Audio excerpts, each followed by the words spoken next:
ప్రార్థించుకున్నాం. తండ్రి స్తోత్రము, నీ మహిమ కలిగిన బాబుకు నాయన మమ్మల్ని అప్పగించుకుంటున్నాము తండ్రి. అయా నీ కృప, నీ కటాక్షం మా మీదకి రానిచ్చు తండ్రి. నీ శిలువ శక్తితో తాకమని ప్రార్థిస్తున్నాము. నీ దాసురాలైన నా మీద నీ అభిషేకం ఉంచు నాయన. నీ కార్యము జరిగించు, రెట్టింపు ఆత్మబలముతో నన్ను ఆవరించు, నీ మహిమ కలిగిన హస్తముతో నడిపించు. నీకే మహిమ చెల్లిస్తూ ఏస్తున్నాములో ప్రార్థిస్తున్నాం మా పరలోకపు తండ్రి. దేవునికి స్తోత్రం. హల్లెలూయా. మరి మొదటగా మనం చదువుకున్న లేఖన భాగము తెస్సలోనిక పత్రిక 4వ అధ్యాయము 1 వచనం చదువుకుందాం. మెట్టుకు సహోదరులారా, మేము ప్రభు అయిన యేసు ద్వారా మీకిచ్చిన ఆజ్ఞను ఎరుగుతారు కాగా మీరు ఎలాగూ నడుచుకుని దేవుని సంతోషపరచగలను మా వలన నేర్చుకున్న ప్రకారము మీరు నడుచుకుని ఉన్నారు. దేవునికి స్తోత్రం. హల్లెలూయా. మరి గమనించినట్లయితే అంశము ఏమిటనగా దేవుణ్ణి సంతోష పెట్టడము ఎలా, దేవుణ్ణి సంతోష పెట్టడము ఎలా. చూడండి, విశ్వాసులమైన మనమందరం కూడా దేవుని ఎలాగా సంతోష పెట్టగలం? చెప్పండి, మీరు ఆన్సర్ ఇవ్వండి. దేవుణ్ణి ఎలాగా సంతోష పెట్టగలము? మన ప్రవర్తన ద్వారా, ఇంకా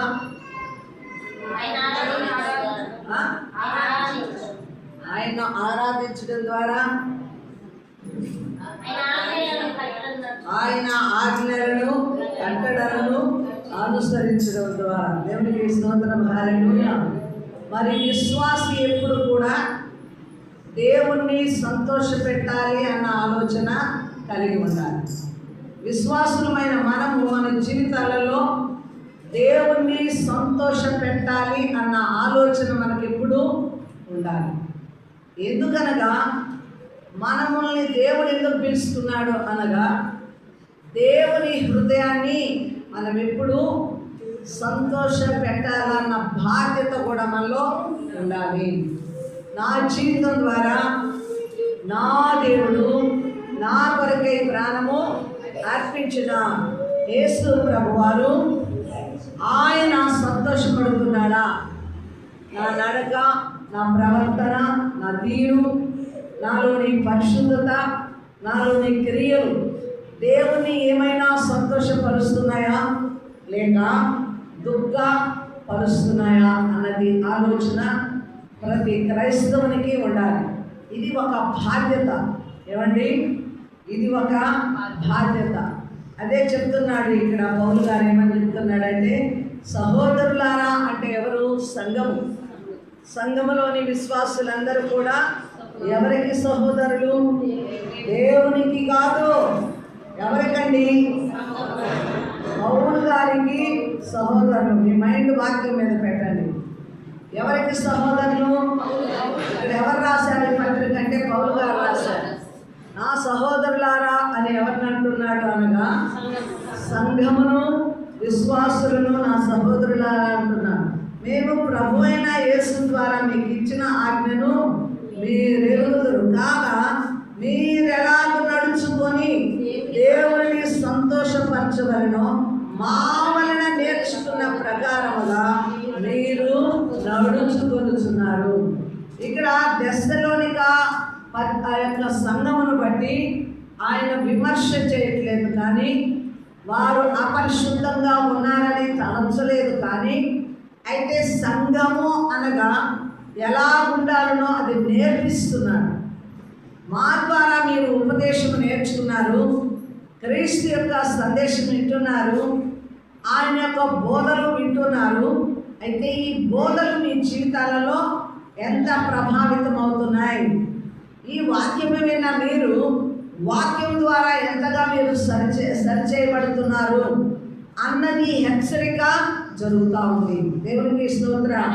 కాబట్టి విశ్వాసులు ఎప్పుడు కూడా మనమల్ల మనం ఏం చేసుకోవాలా? హెచ్చరిక చేసుకోవాలి.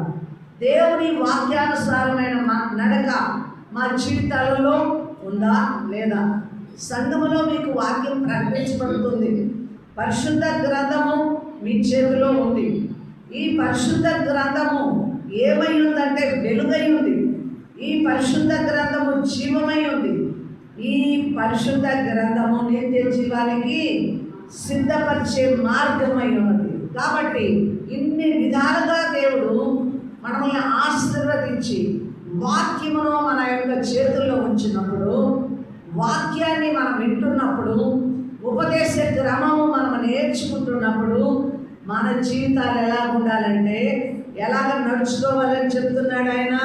కాగా మీరు ఎలాగ నడుచుకొని దేవుని సంతోషపరచవలను మా వలన నేర్చుకునేనా. ఎవరి వలన? పౌలు గారి వలన. పౌలు నేర్పిస్తున్నాడు సంఘానికి. క్రీస్తు యొక్క సందేశం ఏం చేస్తున్నాడు? బోధిస్తున్నాడు, వాళ్ళకి ఉపదేశిస్తున్నాడు. కాబట్టి ఆ ఉపదేశం వలన మీరు ఎలాగా నడుచుకొని దేవుణ్ణి సంతోషపరుస్తున్నారో మీరు తెలుసుకోనండి అని హెచ్చరిక చేస్తున్నాడు. ఇప్పుడు మా ద్వారా కూడా విశ్వాసులైన మీరు ఏం నేర్చుకుంటున్నారు? ఉపదేశం. శుక్రవారం స్త్రీల కూడికలో వింటున్నారు, ఆదివారము సండే ఆరాధనలో వింటున్నారు. ఆయా కూడికలు ఉపవాస ప్రార్థనలలో కూడా వాక్యము మీ యొద్దకు వస్తుంది. అయితే విన్న వాక్యము మీ నడకను సరి చేస్తుందా? మీరు దేవుణ్ణి సంతోషపెడుతున్నారా? ఆమేన్, హల్లెలూయా. ఇక్కడ ఉన్న గుంపులో ఎవరైనా మీ జీవితం ద్వారా నా దేవుడు నన్ను చూసి సంతోషపడుతున్నాడని చెప్పగలిగిన వారు ఉన్నారా? నా దేవుడు నన్ను చూసి, నా నడక, నా ప్రవర్తనను చూసి సంతోషిస్తున్నాడు అని చెప్పగలిగిన వారు ఉన్నారా ఈ గుంపులో? లేరా? లేరా? ఎవరు లేరా? ఎందుకు చేతి ఎత్తడానికి ఎందుకు సందేహము? దేవునికి స్తోత్రం. చూడండి, ఇక్కడ మనము సంపూర్ణముగా దేవుణ్ణి సంతోషపరుస్తున్నామని చెయ్యి ఎత్తలేని స్థితిలో ఉన్నప్పుడు నీవు పరలోకములోనికి ఎత్తబడము ఈజీ అవుతుందా? కష్టమవుతుందా? కష్టం అవుతుంది. కాబట్టి క్రైస్తవ జీవితాన్ని ఎంత ఘాటుగా హెచ్చరిక చేస్తున్నాడు పౌలు గారు. ఏమంటే ఏమి నేర్చుకున్నారో మీ నడకను బట్టి మేము నేర్పించిన పద్ధతి మీకు తెలుసు, క్రీస్తు ఆజ్ఞలు కూడా తెలుసు. మీరు వింటున్న దాన్ని బట్టి మీరు చక్కగా నడుచుకొని మంచి ప్రవర్తన కలిగి ఎవరిని సంతోషపెట్టాలంట? దేవుణ్ణి సంతోషపరిచే కార్యము మనం చూసుకోవాలా. మనం ప్రతిదినం పనులు చేస్తాం, ప్రతిదినం ఆలోచనలు చేస్తాం, ప్రతిదినము మన నడక అనేక రీతులుగా వెళ్తుంది. కానీ ప్రతి కార్యము చేసేటప్పుడు ఏం ఆలోచనకి రావాలా? ఈ కార్యము, ఈ పని దేవుణ్ణి సంతోషపరుస్తుందా? దేవునికి ఇష్టమా? దేవుని చిత్తమా? లేక ఇది దేవుడు దుఃఖపడతాడా అని ఆలోచన ఏం చేయాలి? మనము తప్పనిసరిగా ఆలోచన చేసి మన కార్యాలను మనము ప్రారంభించాలి. దేవునికి స్తోత్రం, హల్లెలూయా.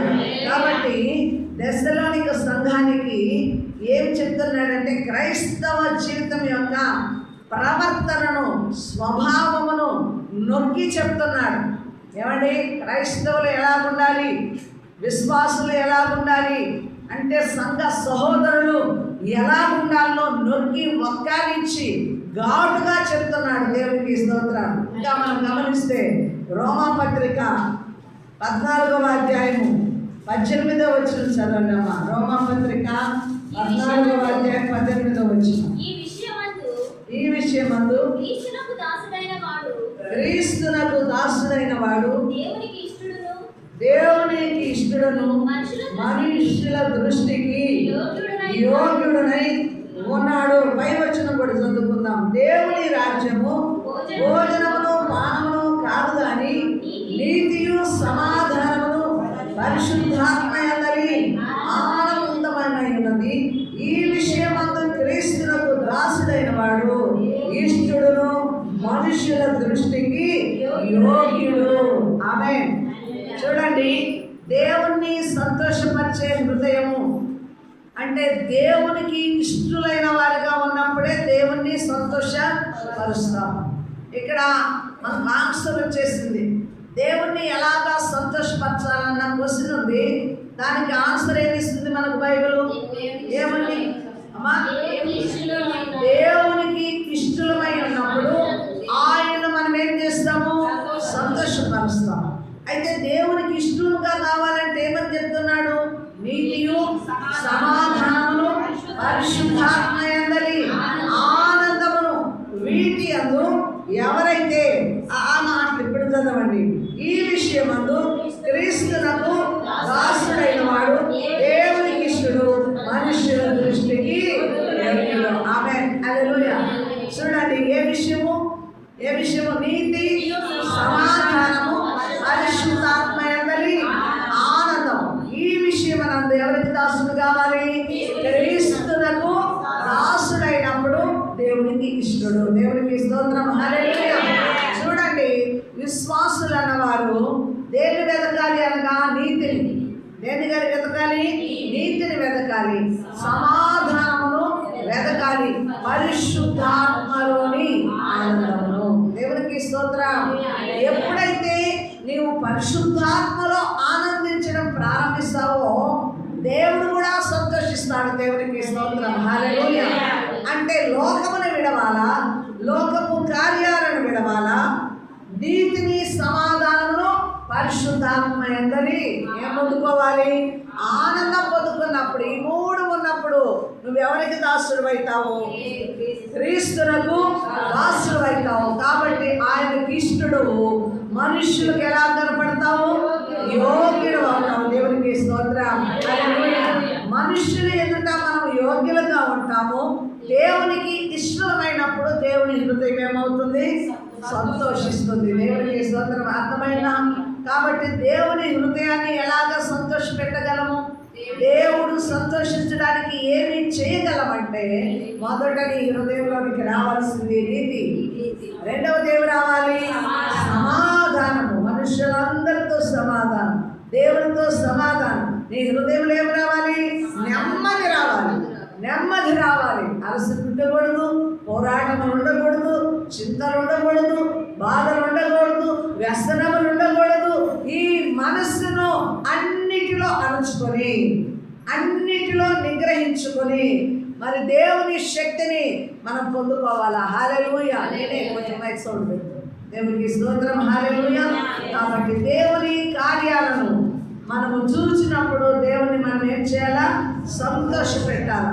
దేవుని సంతోష పెట్టాలి అనగా నీతి సమాధానము, ఇంకా ఏం కావాలి? పరిశుద్ధాత్మయందలి ఆనందమును మనం కలిగి ఉండాలి. కాబట్టి ఇంకా మనం చూద్దాము. కొరింథీయులకు రాసిన 2వ పత్రిక 5వ అధ్యాయము 10వ వచనం. 5వ అధ్యాయము 10వ వచనం. కొరింథీ పత్రిక తాను జరిగించిన క్రియల చొప్పున అవి మంచివైనను చెడ్డమైనను సరే దేహముతో జరిగించిన వాటి ఫలమును ప్రతివాడును పొందునట్లు మనమందరము క్రీస్తు న్యాయపీఠము ఎదుట ప్రత్యక్షము కావలెను. దేవునికి స్తోత్రం, హల్లెలూయా. చూడండి, ఎందుకనగా తాను జరిగించిన క్రియల చొప్పున అవి మంచివైనను చెడ్డమైనను సరే దేహముతో జరిగించిన వాటి ఫలమును ప్రతి వాడును పొందవలెను. చూడండి, మనము నడుస్తున్నాం, క్రైస్తవ విశ్వాసులు అనుకుంటున్నాం, భక్తి పనులు అనుకుంటున్నాం, సంఘ ఆరాధనలకు వస్తున్నాం. అయితే ఏముండాలా? మన క్రియలకు ఫలితం ఉంటుంది. మన దేహంతో జరిగించిన ప్రతి క్రియాఫలం మనం పొందుకుంటాం. ఎందుకనగా రేపు మనమందరము కూడా ఎక్కడ నిలవబడతాము? క్రీస్తు న్యాయపీఠం ఎదుట నిలవబడతాం. అయితే అక్కడ తీర్పు జరుగుతుంది. ఏ తీర్పు జరుగుతుంది? న్యాయపీఠం ఎదుట ఏ తీర్పు జరుగుతుంది? మన క్రియలకు ఫలము అంటే నువ్వు మంచి చేసినా చెడు చేసినా ఒక విశ్వాసమై ఉండి క్రీస్తు దగ్గర నిలిచినప్పుడు నీ మంచితనానికి ఫలితం అనేది ఉంటుంది. అది నిత్య నరకాన్ని ఇచ్చేది కాదు. నిత్య నరకంలో శాసించేది కాదు, ఇది బహుమానములు అందుకునేది. ఒకటి గుర్తుంచుకోవాలా, దేవుని ధవల సింహాసనం ఎదుట తీర్పు జరుగుతుంది. దేవుని న్యాయపీఠం ఎదుట విశ్వాసులకి ఫలము దొరుకుతుంది. అర్థమైందా? ధవల సింహాసనం దగ్గర తీర్పు, ఆ తీర్పులో నరకానికి వెళ్ళడం, నీవేమి పనులు జరిగించావో తేటపరచబడడం. ఇది న్యాయ సింహాసనం దగ్గర విశ్వాసులమైన మనము నీతి కలిగి ఉన్నామా, సమాధానము కలిగి ఉన్నామా, ఆత్మలో ఆనందము కలిగి ఉన్నామా, మన క్రియల ద్వారా ఎవరికైనా మేలు చేశామా, ఎవరికైనా రక్షణ మార్గాన్ని ప్రకటించామా, ఎవరినైనా ఆదరించామా, మనము చేసే సత్క్రియలు అక్కడ మనకి ఏమిస్తాయో తెలుసా? ఫలము. ఆ ఫలం ఏంటి? బహుమానములు. జవాబలం కాదు, బహుమానములు. ఎన్నో మార్లు విన్నారు, మీరు మర్చిపోతున్నారు. ఏమిస్తుంది మనకు ధవల సింహాసనం, న్యాయ సింహాసనము? బహుమానములు. అక్కడ మెప్పు కలుగుతుంది, అక్కడ ఘనత కలుగుతుంది, అక్కడ మనకి ఏమిస్తాడు ఆయన? బహుమానములు ఇస్తాడు. అందుకే పౌలు గారు ఏమన్నాడు? నా పరుగు కడముట్టించితిని, నా విశ్వాసమును కాపాడుకుంటుని, ఇదిగో నాకు నీతి కిరీటము దేవుడు సిద్ధపరుచున్నాడని. ఈ యొక్క రాజ్యమును విడవక మునిపే, మరణించుక మునిపే దేవుడిచ్చే మా బహుమానమును ఏం చూస్తున్నాడు? ఆయన గమనిస్తూ చూస్తున్నాడు, ఎరిగి ఉన్నాడు. అంటే ఈరోజు విశ్వాసులైన నీ పరిశుద్ధత, నీ నీతి, నీ సత్క్రియలు, దేవుళ్ళు ఎలాగ నడుచుకున్నావు, ఎలాగ భూమి మీద ప్రకాశించావు, క్రీస్తును ఎలాగ కలిగి ఉన్నావు అన్నది కూడా నీకేం జరుగుతుంది? అక్కడ బహుమానము, ఫలము. ఫలం ఎవరికి వస్తుందండి? ఫలితం ఎవరు పొందుకుంటారు? కష్టపడిన వారు ఫలమును అనుభవిస్తారు. కష్టపడిన వారికి ఖచ్చితంగా ఏముంటుంది?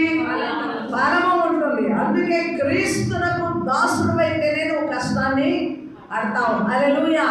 ఎప్పుడైతే దేవునికి మనము దాసులం కంటే లొంగిపోతామో, విధేయులం అవుతామో, ఆయన ఆజ్ఞలను, ఆయన క్రమాన్ని, దేవుడిచ్చిన వాక్యం ద్వారా పరిశుద్ధత ద్వారా మనం ఏముండాలా? నీతి, సమాధానము, ఆత్మలో ఆనందము, సత్క్రియల ద్వారా మన క్రియలు మంచిగా ఉన్నప్పుడు ఈ క్రియలకు ఏమిస్తాడు? దేవుడు ఫలితాన్ని ఇస్తాడు. లేదా నీవు రక్షింపబడి కూడా దేవునికి దూరముగా బ్రతుకుతూ నీ ఇష్టానుసారముగా నువ్వు జీవిస్తూ క్రైస్తవుడు అన్న లెక్కలో ఉన్నా నీవు దేవునికి తగిన జీవితము నడక లేనట్లయితే నీకు అక్కడ ఏముంటుంది? బహుమానములు. అక్కడ ఏం కలుగుతుంది? సిగ్గు కలుగుతుంది, అవమానం కలుగుతుంది. దేవుడిచ్చిన రక్షణను కోల్పోయావు, రక్షణను నిర్లక్ష్యం చేశావు. నువ్వు భూమి మీద ఒక విశ్వాసగా ఉండి ఒక్క ఆత్మను కూడా రక్షించలేకపోయావు. నా కొరకు నీవు ఒక్క పని కూడా చేయలేకపోయావు. ఇందాక నీ సోదరి పాట పాడింది, ఒక్కరినైనా ఒక్క ఆత్మనైనా రక్షించానా, నీకై వెలిగించానా. చూడండి, ఒక్క ఆత్మనైనా మనం వెలిగిస్తున్నామా? దేవుడు మనకేమిస్తున్నాడు? ఇళ్ళని ఇస్తున్నాడు, ధనముని ఇస్తున్నాడు, పేరుని ఇస్తున్నాడు, ఆరోగ్యం ఇస్తున్నాడు, తిండిని ఇస్తున్నాడు, నివాసముని ఇస్తున్నాడు. అన్ని సమకూర్చిన దేవునికి మనం అడిగే వరకే సరిపోతుంది, కానీ ఇచ్చిన దేవునికి మనం ఏమైనా తిరిగి ఇవ్వగలుగుతున్నామా? ఆయన ఏమడుగుతున్నాడు? నీ హృదయం అడుగుతున్నాడు. నేను హృదయాన్ని పరిశుద్ధమైన హృదయమును దేవుడు కోరుకుంటున్నాడు. దేవుడు ప్రియమైన జన్మ. కాబట్టి ఈరోజు మనము ఎలా ఉండాలా? మన యొక్క క్రియలు, ఈ దేహంతో జరిగించిన మంచివైన చెడు అయినా వీటి ఫలితము ఒకరోజు మనము ఎవరి దగ్గర నిలవాలా? నిన్ను రక్షించుకున్న యేసయ్య ఎదుట మనం అందరము నిలవాలి. హల్లెలూయా. ఇప్పుడు మీ వరకు ఎందుకండి, నా వరకే ఒక సేవకురాలిని సంఘం ఇచ్చాడు. సంఘం మీద ఎంత బాధ్యత ఉంది, ఆత్మల మీద ఎంత భారం ఉంది, ఎంత మక్కువతో నడిపించుకుంటున్నాం. అశ్రద్ధగా నడిపిస్తున్నావా? సోమరితనంగా నడిపిస్తున్నావా? పలుకుబడి కోసము, అధికారం కోసము, గుర్తింపు కోసము నీవు నడిపిస్తున్నావా? లేదా దేవుని మహిమ నిమిత్తము, దేవుని రాజ్యం నిమిత్తము ఎలాంటి భక్తి చేస్తూ, చూడు, ఏదైనా సొమ్ము కోసం ఆశపడి ఇలాగ కాదు, న్యాయమైన రీతిలో క్రీస్తు బోధ అనుసారంగా మనం ఏం చేయాలి? సంఘాలను కూడా నడిపించే విధానంలో రేపు నేను కూడా ఎక్కడ నిలబడాలా? క్రీస్తు న్యాయపీఠం ఎదుట నిలవబడాలా. నా ఇచ్చిన సేవా జీవితంలో నా యొక్క దేహంతో నేను మంచి చేసిన చెడు చేసిన అక్కడ బలం ఉంటుంది. దేవునికి స్తోత్రం. అందుకే చాలా మార్లు చెప్తుంటాను, మీరు చేసిన దానికి ఇక్కడ మెప్పు మీరు ఆశించకూడదు. మీరు చేసిన దానికి మీరు ఇక్కడ ఘనత ఆశించకూడదు. అమ్మగారు చూడలేదనో, అయ్యగారు చూడలేదనో, మమ్మల్ని పట్టించుకోలేదనో అవి కూడా మీ మనసులోకి రాకూడదు. ఆమేన్, హల్లెలూయా. మీరు చేస్తున్నది ఎవరి కోసము? ఏ పని చేసినా ఎవరి కోసం చేస్తున్నారు? దేవుని కోసం చేస్తున్నారు. దేవుని దగ్గరనే మెప్పు. ఆమేన్, హల్లెలూయా. నిజమైన విశ్వాసులు భూమి మీద ఘనతను కోరుకోరు, సన్మానాలు కోరుకోరు. హల్లెలూయా. ఇక్కడ మెప్పును కూడా కోరుకోరు. చాలా మందికి సేవకులకి అలకలు ఎక్కువ. స్టేజ్ మీద పిలవకపోతే అలక, సన్మానాలు చేయకపోతే అలక, వారిని డిగ్రీలు చెప్పకపోతే కూడా అలిగిపోతారు. అవునా కాదా? ఒకవేళ పామర్లు ఉన్నారు, చదువులేని వారు ఉన్నారు, నాలాంటి మిడిమిడి జ్ఞానం కలిగిన వాళ్ళు ఉంటారు. ఆ డిగ్రీలు చెప్పలేని స్థితిలో ఒకవేళ చెప్పే అనుభవం నేర్చుకోకపోయినప్పుడు కూడా మాకు ఇన్ని డిగ్రీలు ఉన్నాయి, మీరు నా పేరు మెన్షన్ చేసినప్పుడు నన్ను ఆహ్వానించేటప్పుడు ఉంది పద్ధతులు, మా డిగ్రీలు కూడా మీరు చదవాలి, మాకు ఇచ్చే రెస్పెక్ట్ మీరు సరిగా ఇవ్వలేదు అని చెప్పి అడిగేవారు కూడా ఉన్నారా లేదా? ఎందుకంటే నీకు రెస్పెక్ట్ అసలు నీకేముందని, నువ్వు ఎంత అరుడు అని, నువ్వు జీరో అయితే నిన్ను పిలుచుకునేవాడు గొప్పవాడు. ఎవరి స్థుతికి పాత్రుడు, ఎవరు గొప్పవారు అలంతలేని నిన్ను పిలుచుకొని నిన్ను ఒక సేవా స్థానంలోనో, ఒక విశ్వాసిగాను, ఒక పరిశుద్ధ గుంపుగాను దేవుడు నియమించుకున్నప్పుడు నువ్వు ఏమేమి కోరుకోవాలి? యేసయ్య దగ్గర కదా, ఆయన సముఖంలో చేరినప్పుడు ఆయన మెచ్చుకోవడం మనకు కావాలి, కానీ మనుషుల యొక్క మెప్పును ఆశించకూడదు. నిజమైన సేవకులైన, నిజమైన విశ్వాసులైన, మరలా చెప్తున్నా, మీరు ఈ లోకమందు మీరు మెప్పును కానీ ప్రత్యేకతను కానీ మిమ్మల్ని పొగడాలని కానీ నిన్ను పొగిడినప్పుడు సాతాను వెంటనే ఉంటుంది. ఆమె ఒక పాట పాడే మనిషి చక్కగా పాడామంటే వెంటనే అతిశయం వస్తుంది కదా. వాయిద్యాలు వాయించేవాళ్ళు నువ్వు బాగా అద్భుతంగా వాయిస్తావంటే వెంటనే వాళ్ళు సెకండ్ రోజు ఏం చేస్తారు? నిర్లక్ష్యంగా వాయించడం నేర్చుకుంటారు. హల్లెలూయా. వాక్యోపదేశంలో కూడా నువ్వు అద్భుతంగా వాక్యం చెప్తావు అన్నప్పుడు రాను రాను ఏమైపోతుంది? వాక్య సందర్శనంలోని పవర్ కూడా పోతుంది. ఆల్రెడీ పేరు వచ్చేసింది, ఆల్రెడీ నేను ఫేమస్ అయిపోయాను, నా వాక్యాన్ని అందరూ ఏం చేస్తున్నారు? ఇష్టపడుతున్నారు. కాబట్టి ఏ దోంగలో చెప్పేసినా వినేస్తారని చాలా మంది పెద్ద పెద్ద ప్రసంగికులు కూడా ఆదిలో ఉన్న ప్రసంగ ఆవేశము, ప్రసంగంలో ఉన్న పట్టు తదుపరి ఏమైపోతుంది? బలహీనమైపోతుంది. ఎందుకని?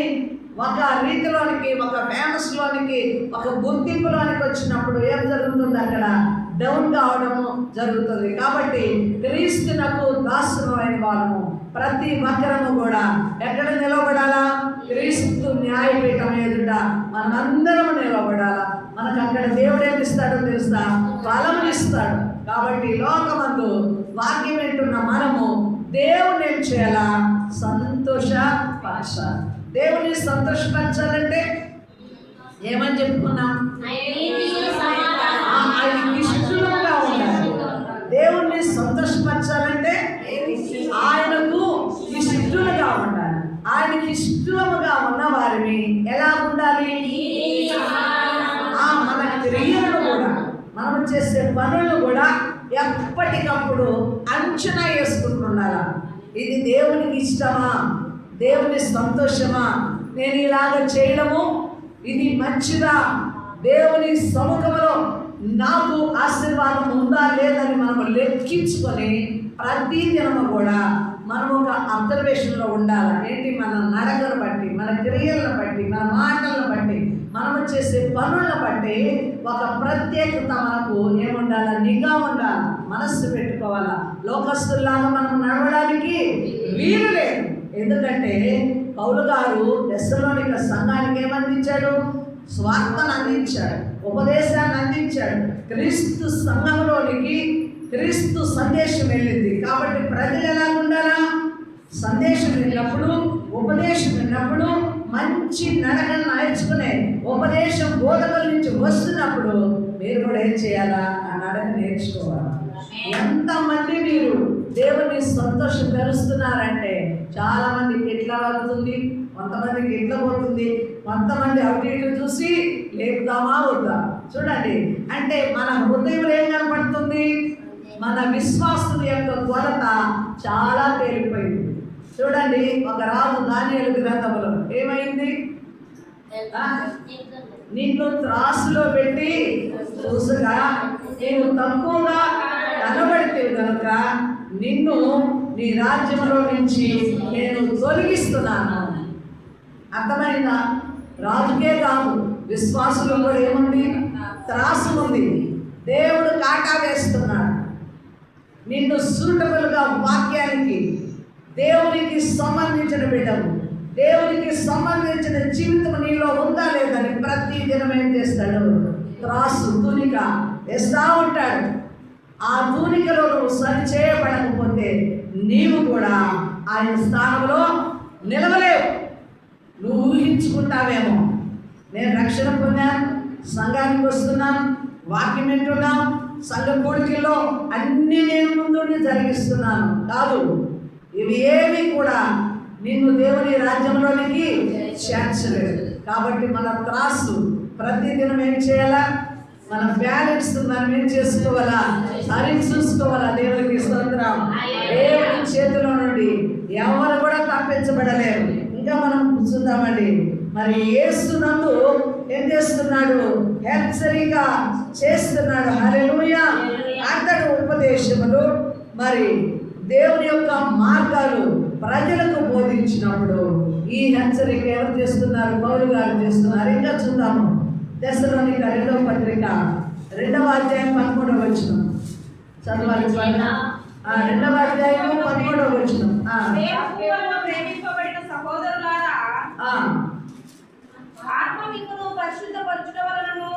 ఆత్మ మిమ్మును పరిశుద్ధపరచుట వలనను మీరు సత్యమును నమ్ముట వలనను రక్షణ పొందుటకు దేవుడు ఆది నుండి మిమ్మల్ని ఏర్పరచుకొనెను గనుక మేము మిమ్మును బట్టి ఎల్లప్పుడూ దేవునికి కృతజ్ఞతాస్తుతులు చెల్లింప బద్ధులై ఉన్నాము. దేవునికి స్తోత్రాలు. హల్లెలూయా. చూడండి, యేసు నామములో సంఘాన్ని హెచ్చరిక చేస్తున్నాడు. క్రీస్తు నందు మిమ్మల్ని నేను హెచ్చరిక చేస్తున్నాను అన్నాడు. ఇక్కడ ప్రభువునకు ప్రేమింపబడిన సహోదరులారా, ఎవరి వలన? ప్రభువు వలన ప్రేమింపబడిన సహోదరులు. సంఘమును ఎవరు ప్రేమిస్తున్నారు? పౌలు గారు ప్రేమిస్తున్నారు. ఎవరిని బట్టి ప్రేమిస్తున్నాడంటే ప్రభువు వలన సంఘాన్ని ప్రేమిస్తూ ప్రేమతో అంటున్నాడు, ఆత్మ మిమ్మను పరిశుద్ధపరచుట వలన. ముందు మనము ఆత్మ యందలి ఆనందము క్రీస్తునకు ఇష్టడుగా ఉండజేస్తుంది. ఇప్పుడు పరిశుద్ధత ఎలా వస్తుంది? మనకు మంచి నడక ఎలా వస్తుంది? ఎలాగా? ఆత్మ వలన మనము పరిశుద్ధపరచబడతాం. దేని ద్వారా? ఆత్మ వలన పరిశుద్ధపరచబడతాము. సత్యమును నమ్ముట వలన రక్షణ పొందుటకు దేవుడు ఆది నుండి మిమ్మల్ని ఏర్పరచుకొనెను. ఆత్మ వలన పరిశుద్ధత వస్తుంది. సత్యము వినుట వలన మనకేమొస్తుంది? రక్షణ వస్తుంది. అర్థమైందా? ఆత్మ వలన ఏమొస్తుందండి? పరిశుద్ధత వస్తుంది. సత్యమును వినుట వలన రక్షణ వస్తుంది. ఈ రక్షణలో దేవుడు ఏం చేశాడు? ఏర్పరచుకున్నాడు. కనుక మిమ్మును బట్టి నేను ఎల్లప్పుడూ కృతజ్ఞతాస్తుతులు చెల్లించ బద్ధులమైన దేవునికి స్తోత్రం. కాబట్టి సంఘమును బట్టి పౌలు గారు ఎప్పుడు కూడా దేవునికి ఏం చేస్తున్నాడు? ప్రార్థన చేస్తూ ఏం చేస్తున్నాడు? కృతజ్ఞతలు తెలియజేస్తున్నాడు. ఆమేన్. హల్లెలూయా. సంఘము అనగా క్రీస్తు చేత ఏర్పరచబడింది. ప్రభువునందు ఏర్పరచబడిన సంఘము ఎలా ఉండాలంటే సత్యమునందు ఉండాలా, రక్షింపబడిన వారుగా ఉండాలి, పరిశుద్ధాత్మ అనుభవము కలిగిన వారు ఉండాలి. ఈ మూడు సంఘములో ఉండడము మంచి క్రమము. దేవునికి స్తోత్రం. హల్లెలూయా.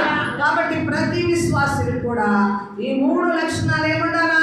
ఇమిడి ఉండాలి. దేవునికి స్తోత్రం. కాబట్టి అలాగా సంఘమును బట్టి పౌలు గారు ఏం చేస్తున్నారు? ఆశ కలిగి ఉన్నారు. ఈరోజు ఈ సంఘమును బట్టి కూడా ఏమన్నాడు? మీ సేవకులు కూడా ఆశ కలిగి ఉన్నారు. ఎలాగ ఆశపడుతున్నారు?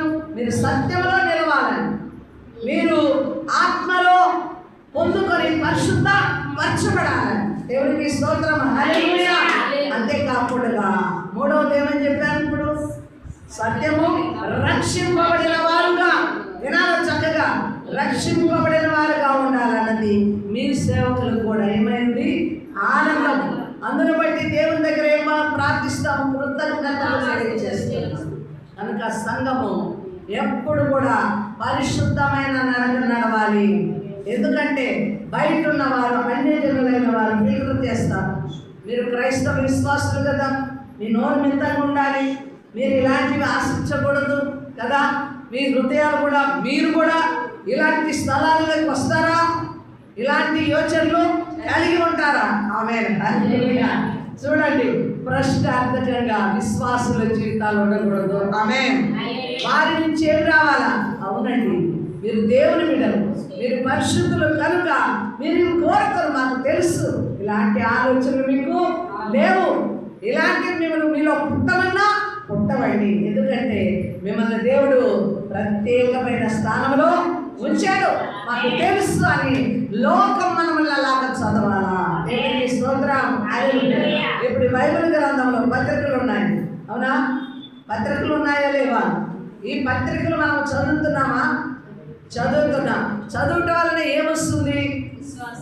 ఏమొస్తుందండి? పత్రికల వలన ఏమొస్తుంది? ఎలా ఉండాలి? క్రైస్తవ జీవితము క్రీస్తు ఎలా అంటుపెట్టబడి ఉండాలి? మనం ఎలాంటి క్రియలు చేయాలి? యేసు ప్రభు లోకానికి ఏమై ఉన్నాడు?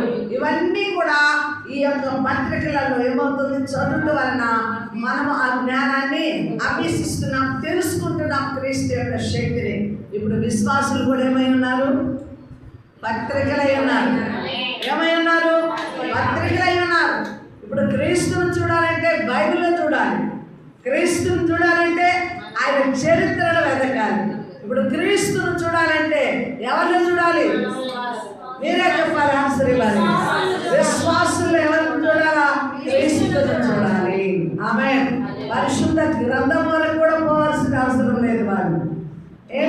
వారి యోచన ఎలా ఉండాలా? నిజముగా వీరి ప్రవర్తన, వీరి మాట, వీరి తీరు క్రీస్తు ఇచ్చిన సందేశం ప్రకారముగా ఉంది కనుక అందుకే పౌలు గారు ఏమన్నారు? నేను క్రీస్తును పోలి నడుచుకున్నాను, నన్ను పోలి నేను నడుచుకున్నాను. క్రీస్తు ఎలాంటి వాడు? పాపం లేనివాడు. క్రీస్తు పరిశుద్ధుడు, క్రీస్తు క్షమాగుణము కలిగిన వాడు. అంటే క్రీస్తు కలిగిన లక్షణాలన్నీ ఎవరిలో ఉన్నాయండి? పౌలు గారు ఏమన్నా దేవుడా? ఒక దేవత. పౌలు గారు ఎవరండి? హింసకుడండి, దూషకుడండి, హానికరుడండి, క్రీస్తుకు శత్రువు అండి. అయితే దేవుని దర్శనాన్ని చూశాడు. వెలుగు వచ్చి ఆయన దర్శించినప్పుడు టోటల్గా ఆయనకి ఏమొచ్చేసింది? మారు మనసు వచ్చి, అయ్యా నీ కొరకు నేనేం చేయాలా? నాకు బోధించు అని మోకాలు వేసి ప్రార్థన చేయగలిగాడు. అంటే దేవుని దర్శనము మనం పొందుకున్న తర్వాత ఆ జీవమై ఉన్న దేవుడు, ఆ వెలుగై ఉన్న దేవుడు మనల్ని తాకిన తర్వాత మనం కూడా ఎలా ఉండాలా? ప్రకాశించాలి. మన పాత జీవితం ఏమైపోవాలా? గతించిపోవడం కాదు, మారిచిపోవాలా. పాత లక్షణాలన్నీ ఏమవ్వాలా? పతనం కావాలా. నూతన అనుభవంలోనికి మనం ప్రవేశించాలి. క్రీస్తును పోలి మనం నడవాలి. క్రీస్తు ప్రేమ, క్రీస్తు క్షమాగుణం, క్రీస్తు యొక్క త్యాగము, క్రీస్తులోని పరిశుద్ధత, క్రీస్తులోని మనస్సు ఎవరిలోకి రావాలి? విశ్వాసుల్లోకి రావాలా. ఆమేన్. అదే పౌలు గారు దెస్సలోనిక సంఘముల గురించి రాశాడు ఈ పత్రికలో. దేవునికి స్తోత్రం. సంఘాలలో కూడా ఎవరుండాలో? ప్రాముఖ్యంగా యేసయ్య ఉండాలి. నీ హృదయం నుండి ఎవరుండాలా? దేవుడు ఉండాలా. దేవునికి స్తోత్రం. మనకి ఏదైనా మనస్సులో బాధ కలిగినా, ఏదైనా నొప్పి కలిగినా మనం ఎవరిని స్తుతించుకోవాలా? మారు నువ్వు దేవుని స్తుతించుకున్నావంటే నీ బాధ అంతా తొలగిపోతుంది. దేవునికి మహిమ కలుగును గాక. హల్లెలూయా.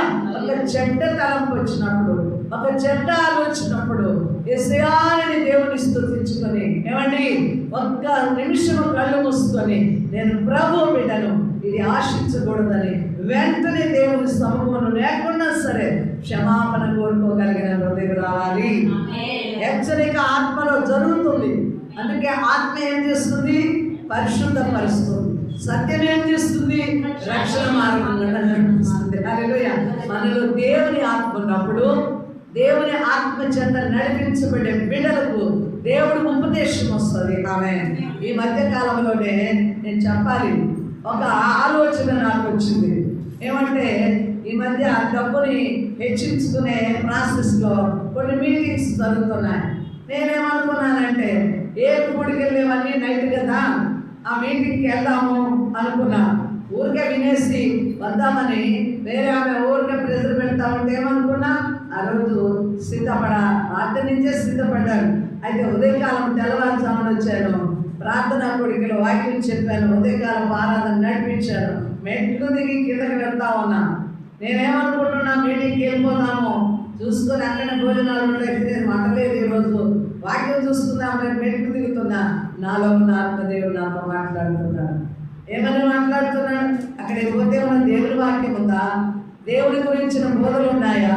అసలు నీవు దేవుని ఆత్మచేత నడిపించబడుతున్న దానివి ఆ స్థలంలోనికి వెళ్ళి కూర్చుంటే నీకు ఉన్న అభిషేకము, నాకు అదే గుర్తొచ్చింది, నాకున్న అభిషేకము తొలగిపోతుందేమో, దేవుడిచ్చిన ప్రత్యేక స్థితి నేను కోల్పోతానేమో అని వెంటనే వెళ్ళాను.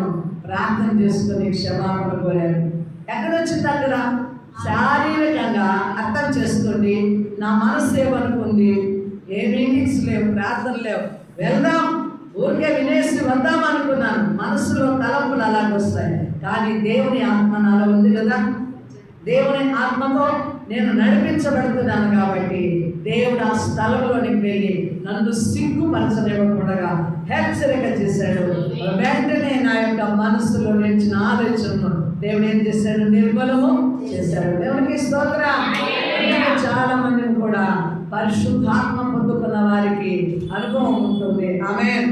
ఆత్మశక్తితో నడిపింపబడేవారు లోకాశలు కానీ, లోకపు కోరికలు కానీ, లోకపు ఇచ్ఛలు కానీ, లోకంలోని తలంపులతో కానీ ముడిపడి ఉన్నది వారి జీవితం. వారు ఎలా ఉంటారు?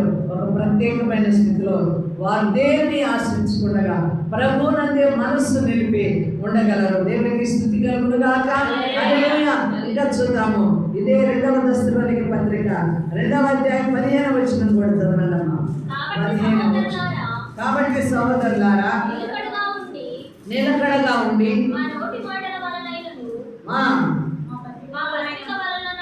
మా పత్రిక వలనైనను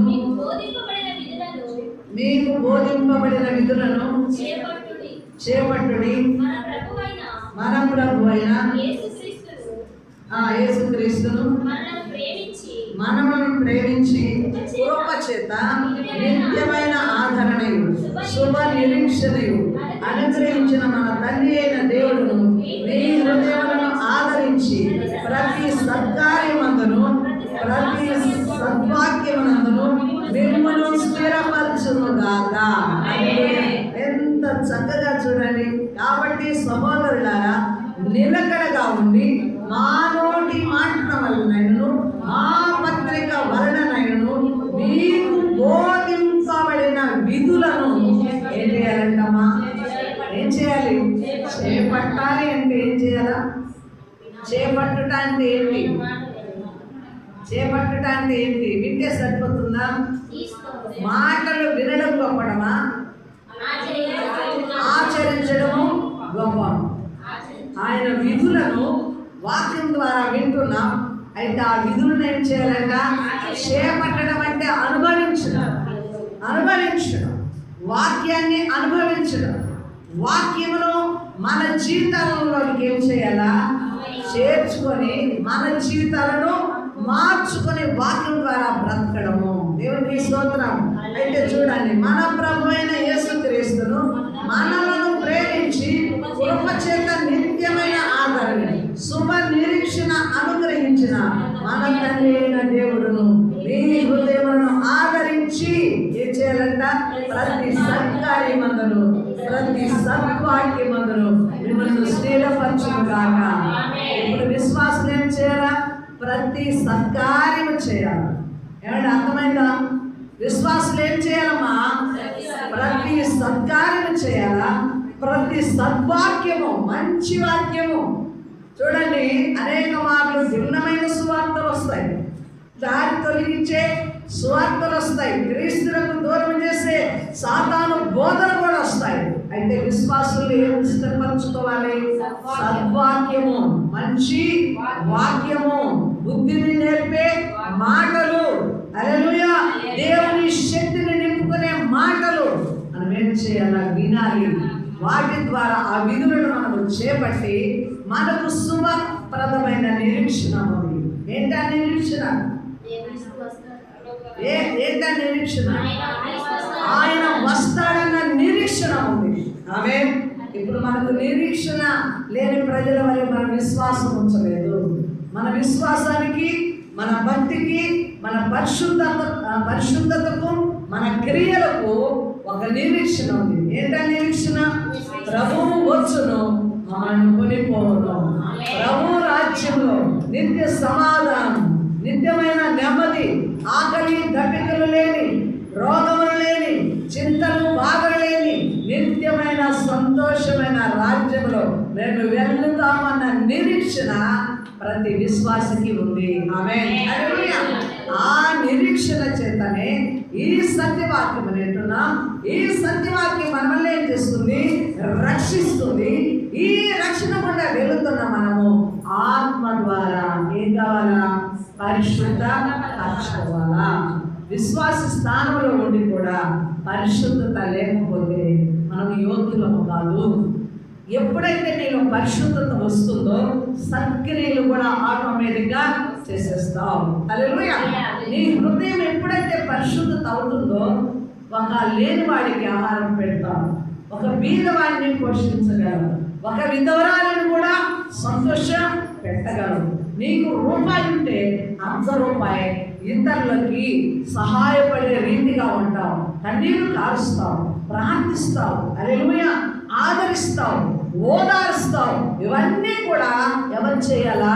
సత్క్రియలు సంఘంలోనే జరుగుతాయి. మనం ఎందుకు పిలువబడ్డాం? ఎందుకు పిలువబడ్డాం మనం? చెప్పండి, చెప్పు, నోటానికి వస్తుంది చెప్పు.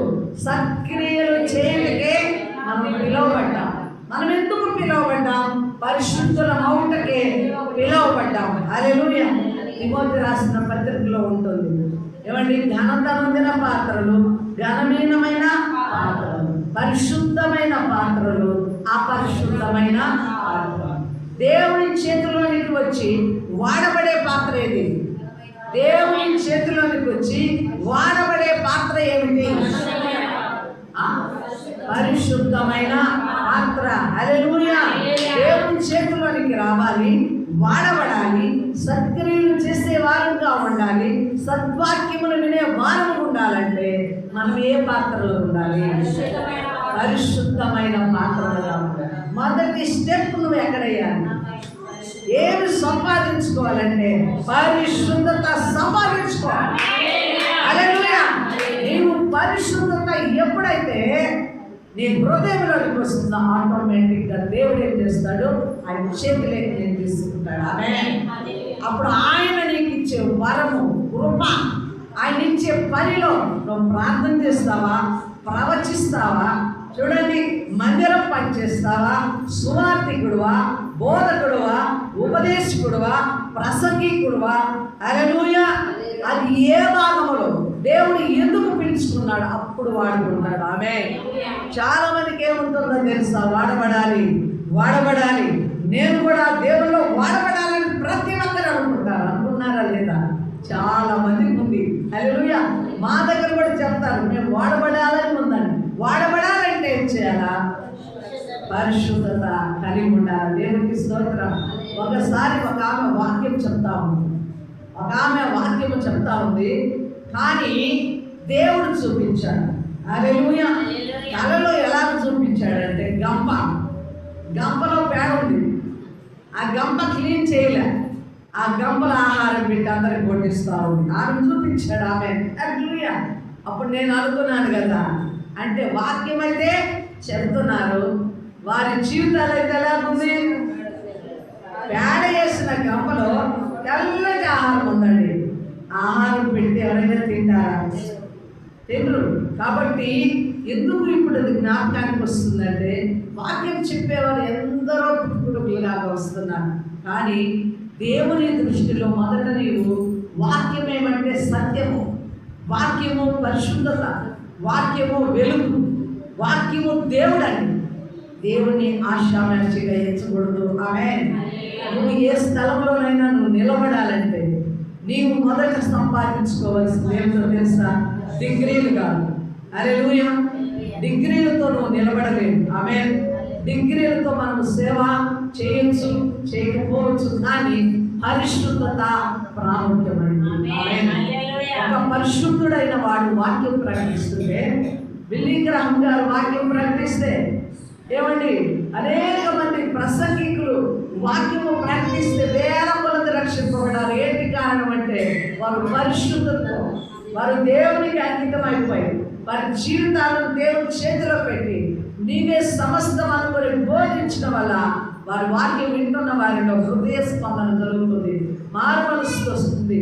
వాక్యం వింటున్నప్పుడే కన్నీరు కార్చి గుండెలు కొట్టుకొని రక్షణ పిలుపుకు సువార్త అయిపోయిన తర్వాత ఆహ్వానం ఇచ్చినప్పుడు వారంతటా వారి స్వచ్ఛందంగా వచ్చి అవి యేసు కావాలి, నేను పాపిని, వాక్యము అని స్పందిస్తుంది. దేవునికి స్తోత్రం. హల్లెలూయా.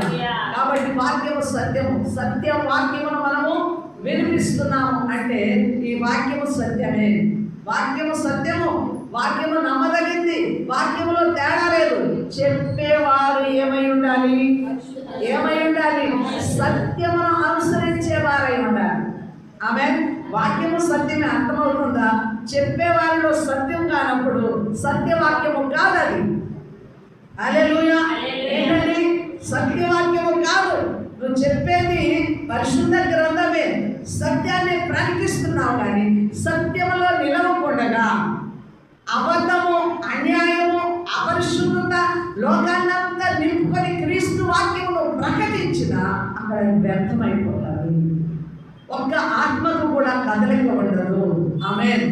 కాబట్టి వాక్యం వింటున్న మనము కానీ, వాక్యం ప్రకటించేవారు కానీ, దేవుని చేత మనం సత్క్రియలు చేస్తున్న పరిశుద్ధులము అనిపించుకోవాలంటే మొదట మనలో ఆత్మన రావాలి, త్యాగము రావాలి, క్రీస్తు కొరకే బ్రతకడము నేర్చుకోవాలి.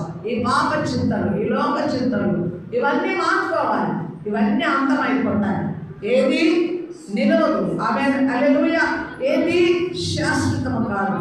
దేవుని పట్టుకోవాలని ఆరాటపడుతున్నావు, దేవుని కొరకై ప్రయాసపడుతున్నావు, దేని మీద వెంటాడుతున్నావు, ఇవన్నీ కూడా మనకు శాశ్వతమైనవి కావు. చివరికి ఏది శాశ్వతమైనదంటే దేవుని యొక్క రాజ్యము. దేవునికి స్తోత్రాలు. అది నిరంతరము నిలిచింది. కాబట్టి ఈరోజు మనము ఎవరిని సంతోషపెట్టే వారు ఉండాలా? దేవుని సంతోషపెట్టే వారుగా ఉండాలి. దేవునికి స్తోత్రం. దేవుడు మన జీవితాలను బట్టి సంతోషపడతాడా? దేవుడు సంతోషపడతాడా? దేవునికి స్తోత్రం. హల్లెలూయా. సంతోషపడతాడండి ఆయన. ఆయనకు తగినట్టుగా నడుచుకున్నప్పుడు, నీతి కలిగి ప్రవర్తించినప్పుడు, దేవుని కొరకే జీవించడం ప్రారంభించినప్పుడు దేవుడు సంతోషపడతాడు. దేవుని సంతోషం ఏం చేస్తుంది? నిన్ను పరిపూర్ణతలోనికి నడిపిస్తుంది, నిన్ను ఆశీర్వాదముగా నడిపిస్తుంది. దానికి తోడుగా నీకు ఐశ్వర్యమునిస్తాడు, ఘనతనిస్తాడు, మెప్పునిస్తాడు. సమస్తము కూడా దేవుని ద్వారా నీవు పొందుకోగలవు. ఆమేన్. అన్నిటికంటే ముందుగా మన జీవితాలలో అలవర్చుకోవాల్సింది ఏంటి అంటే దేవుని సంతోషపరుస్తున్నామా? మనం చేసే ప్రతి పని దేవుని చిత్తమేనా? దేవునికి ఇష్టమేనా? దేవునికి ఇష్టముగా మనము జీవిస్తున్నామా లేదా? హల్లెలూయా. చాలా మంది వారి హృదయాలు దూరంగా ఉంటాయి, కానీ మందిరం యొక్క పేరుతో బ్రతుకుతారు. ఏమండి, మందిరం ఒక గొప్పగా పేరు కాల్చిందనుకో, మేము ఫలానా సంఘస్థులం అని చెప్పుకోవడంలోనే సరిపోతుంది. అక్కడ వారి హృదయాలలో ఏమీ ఉండదు. ఇప్పుడు మీరు కూడా అనుకోవచ్చు, కల్వరి పీపుల్ సంఘము గొప్పది అనుకోవచ్చు, మహిమ కలిగినది అనుకోవచ్చు, పరిశుద్ధమైనది అనుకోవచ్చు.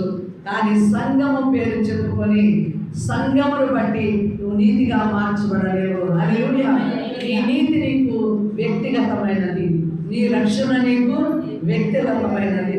దేవుని సంతోషపరిచేది నీ వ్యక్తిగతమైన సంబంధం కానీ, సేవకురాలికి కానీ, సంఘానికి కానీ, విశ్వాసులకు కానీ సంబంధించింది కాదు. హల్లెలూయా. మేము ఫలానా సంఘం అండి, ఫలానా క్రమం అండి, మేము ఫలానా చోటికి వెళుతున్నామండి అని ఆ వెళ్ళే గుంపులో నువ్వు పరిశుద్ధరాలు అవుతావనో, ఆ గుంపుతో పాటు నువ్వు ఎత్తబడతావనో లేదు. లేదు. ఏం చేయాలా? ప్రతి విశ్వాసం కూడా వ్యక్తిగతంగా మనం ఏం చేయాలి? మన జీవితాలను బట్టి దేవునికి ఇష్టంగా ఉన్నామా లేదా? హల్లెలూయా. దేవునికి స్తోత్రం. హల్లెలూయా. దేవునికి ఇష్టలై ఉండని వారు దేవుని ఎదుట యోగ్యులుగా నిలబడలేరు. ఇంకా చూద్దాం గలతీ పత్రిక 1వ అధ్యాయము 11-12 వచనాలు. గలతీ పత్రిక త్వరగా చదవాలి. సహోదరులారా, నేను ప్రకటించిన సువార్త దుష్టుని యోచన ప్రకారమైనది కాదని మీకు తెలియచెప్పుచున్నాను. మనుషుని వలన దాన్ని నేను పొందలేదు, నాకెవడను దానిని బోధింపలేదు. కానీ యేసుక్రీస్తు బయలుపరచడం వలననే అది నాకు లభించినది. దేవునికి స్తోత్రం. హల్లెలూయా.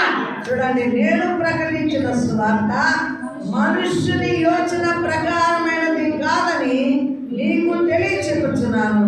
మనుష్యుని వలన దాన్ని నేను పొందలేదు, నాకెవడను బోధించలేదు. పౌలు గారి బోధ ఎవరి ద్వారా నేర్చుకున్నాడు? దేవుని యొక్క ఆత్మ ద్వారా. దేవుడు బోధించడం బట్టి దేవుడు ఏం చెప్తున్నాడో ఆ బోధన ఎవరికి తెలియజేస్తున్నాడు? సంఘములో విశ్వాసులకి తెలియజేస్తున్నాడు. దేవునికి స్తోత్రం. అంటే దేవుని పోలి నడిచాడు, దేవుని యొద్ద నుండి సందేశం తీసుకుంటున్నాడు. దేవుడు చెప్పే మాటలను ఎవరు చెప్తున్నాడు? సంఘాలకు చెప్పి స్థిరపరుస్తున్నాడు.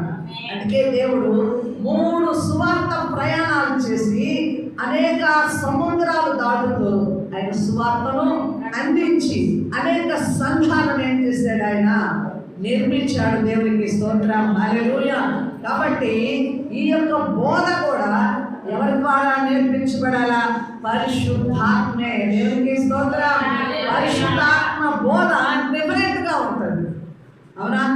దేవుని ఆత్మ చేత నడిపించబడే వారి బోధ ఒక ప్రత్యేకంగా ఉంటుంది. అది మీ హృదయాలకు ఎలా ఉంటుంది? సంతోషమును, ఆనందమును, గ్రహింపును, మీలో మారు మనస్సును తెచ్చే లక్షణాలను కనపరుస్తుంది. దేవునికి స్తుతి కలుగుగాక. కాబట్టి వాక్యము చెబుతున్నప్పుడు మనం ఏం చేయాలా? ఆ సందేశమును మనము కఠినపరుచుకోకూడదు. వాక్యాన్ని ఏం చేయాలండి? కఠినపరుచుకోకూడదు. అందుకే ఈయన ఏమంటున్నాడు? నేను క్రీస్తు దాసుడనైతే, నేను మనుషులను సంతోషపెట్టువాడనైతే నేను క్రీస్తునకు దాసులను కాను. ఆమేన్. ఇప్పుడు మనుషులను సంతోష పెట్టాలంటే ఎలా ఉండాలి? వాక్యము నీకు ఆశీర్వాదాలు వస్తాయి, నీకు కృపాక్షేమాలు వెంట వస్తాయి, నీ కుటుంబము అభివృద్ధి అవుతుంది, రండి మీ రోగాలు పోతాయి, మీకు స్వస్థతలు వస్తాయి.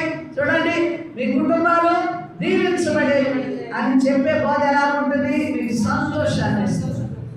అదే మాటలు మీరు పాపులు, మీలో నుండి పాపాన్ని తొలగించుకోరండి, దేవుల్లో ప్రత్యేకతగా ఉంది. హల్లెలూయా. మీకు నిరీక్షణ ఉంది.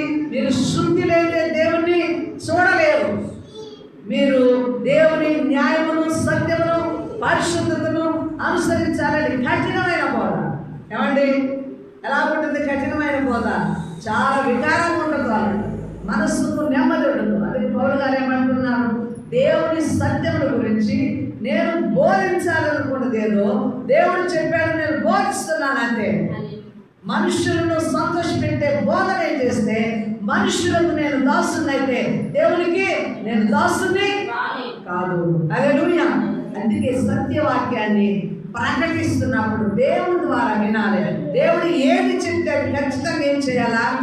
మనుషులు వారి మెప్పు రాని, వారు ఒకవేళ కఠినం కానీ ఏమండి వారికి ఇష్టం కానీ ఇష్టం కాకపోని మనం చెప్పాల్సింది దాచకూడదు.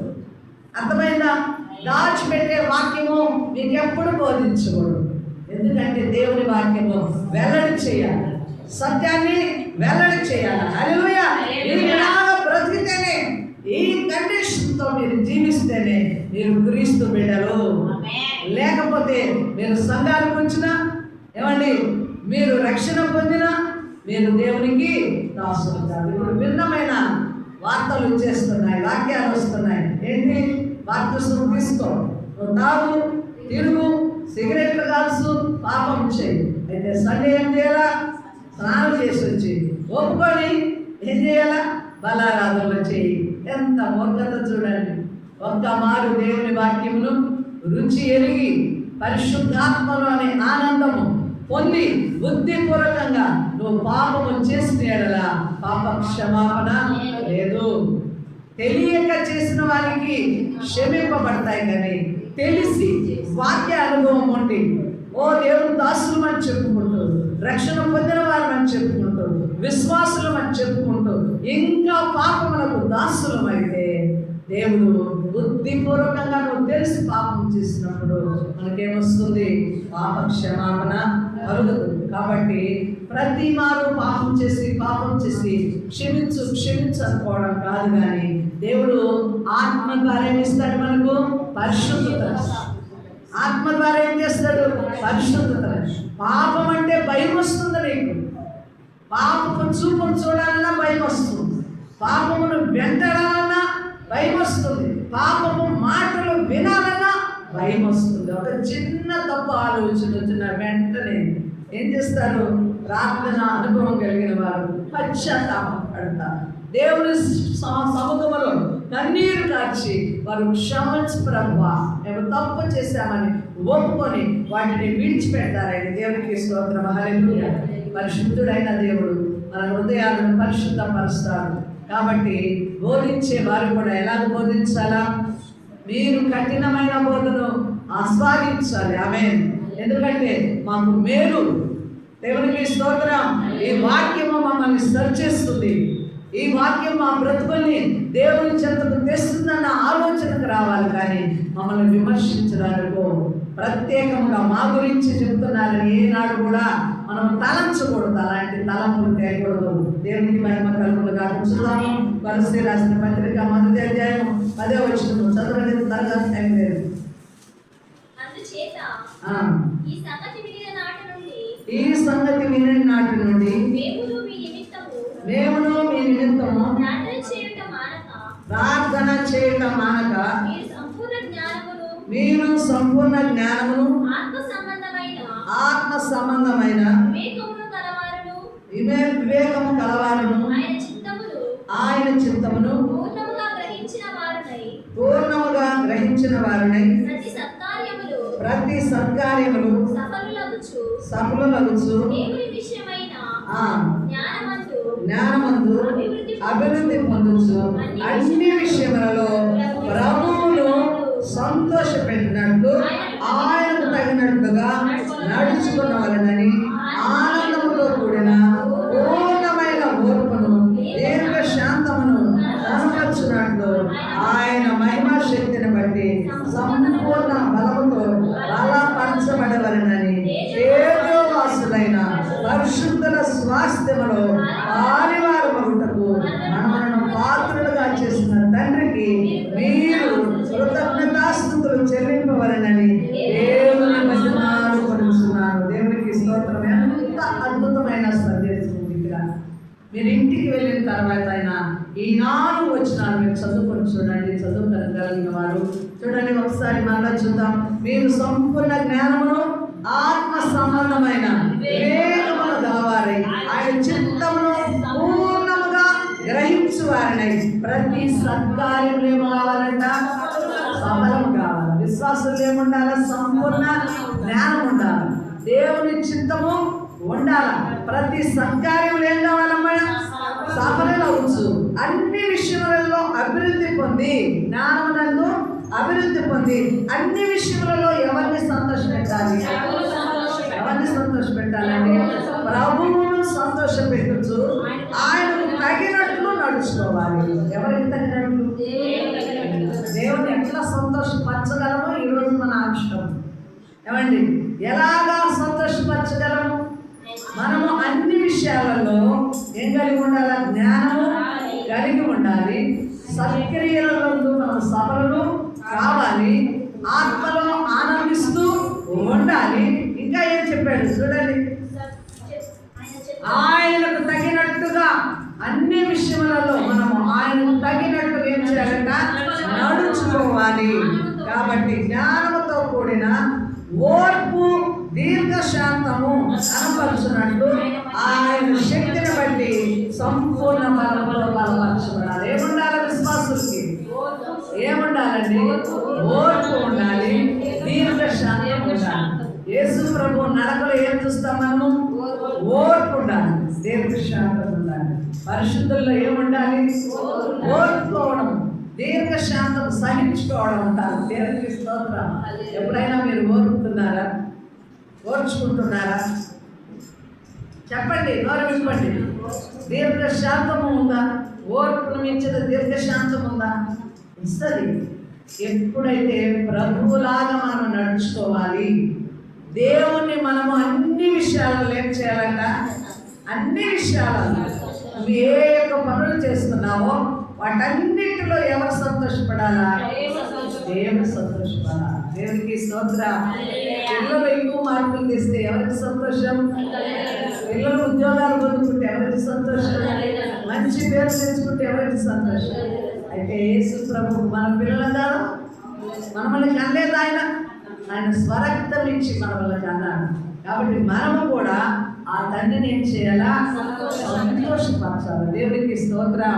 హల్లెలూయా. అన్ని విషయాలలో ప్రభువును పోలి నడుచుకొని మనం ఆయన సంతోషపెట్టాలి. దేవునికి స్తుతి కలుగును గాక. కాబట్టి దేవుని సంతోషపరచడం ఎలాగంటే, ఏమండి, ఎలాగా? మొదటి నుంచి ఆయనకి ఇష్టలు ఉండాలా? ఆయనకు దాసులమై ఉండాలా? ఇంకా పరిశుద్ధత కలిగి ఉండాలా? సత్క్రియలు చేసే వారముగా ఉండాలి. దేవుని ఎల్లప్పుడూ సంతోషపరిచే వారముగా ఉండాలి. దైవ దాసులైన వారు కూడా మనుషులను సంతోషపెట్టగా కఠినమైన సందేశంతో నీకిచ్చిన ఆత్మలను నువ్వు ఎప్పటికప్పుడు వాక్య సందేశం ద్వారానే, పర్సనల్గా ఎవరి జోలికి పోకూడదు. ఏమండి, ఒక వ్యక్తిని గద్దించాలంటే వాక్యము ద్వారానే, వాక్య సందేశం ద్వారానే నువ్వు ఆ వ్యక్తిని ఏం చేయాలా? దేవునికి మహిమ కలుగును గాక. ఈ మాటలు మన వెలికిడిలో దేవుడు దీవించును గాక. ప్రార్థించుకుందాం. తండ్రి స్తోత్రం. మహిమ కలిగిన దేవానికి స్తోత్రం. నీ కృపా, నీ కనికరం, నీ శక్తిని ప్రాంతం మీద ఇచ్చినందుకు స్తుతిస్తున్నాను. తండ్రిని హస్తాలకు అప్పగిస్తున్నాడు. ఈ వాక్యం చేత మమ్మల్ని బలపరిచినందుకు స్తుతిస్తున్నాను. నీ నామానికి మహిమ చెల్లిస్తూ యేసు నామములో ప్రార్థిస్తున్నాం తండ్రి. ఆమేన్.